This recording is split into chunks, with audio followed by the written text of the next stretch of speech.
चौधरी साहब ने देश के अन्नदाता किसानों के लिए बहुत सारे महत्वपूर्ण बातें कही थी और उस समय जब आबादी भी कम थी और वे स्वयं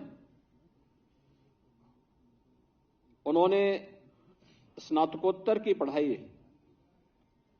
लॉ से की थी, लेकिन किसान और कृषि पृष्ठभूमि होने के नाते उनका बहुत सारे मुद्दों पर बहुत स्पष्ट था और स्पष्ट राय थी कि जब तक किसान गरीब रहेगा भारत अमीर नहीं हो सकता। ये चौधरी साहब की बातें थी। ग्रामीण भारत ही असली भारत है। भारतवर्ष की समृद्धि का मार्ग देश के खेत एवं खलियान से होकर के गुजरता है, या जागरूक जनशक्ति ही सबसे बड़े लोकतंत्र का आधार है। और इसके लिए उन्होंने ढेर सारे कार्यक्रम और रिफॉर्म करने की दिशा में वे आगे बढ़े। बिचौलियों द्वारा किसानों के शोषण को बंद करने के लिए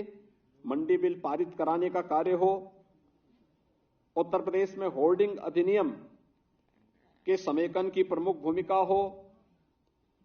लघु सीमांत श्रेणी के किसानों के 3.5 एकड़ तक भूखंडों को भू राजस्व के भुगतान से छूट दिलवाने का मामला हो, उर्वरकों को बिक्री कर से मुक्त कराने का मामला हो, या काम के बदले अनाज कार्यक्रम की शुरुआत हो, या फिर राष्ट्रीय कृषि ग्रामीण विकास बैंक की स्थापना जैसे महत्वपूर्ण ऐसे कार्य थे जो चौधरी साहब ने अपने समय में किसानों के साथ जुड़कर के अन्नदाता किसानों के जीवन में व्यापक परिवर्तन करने के अभियान को आगे बढ़ाया था।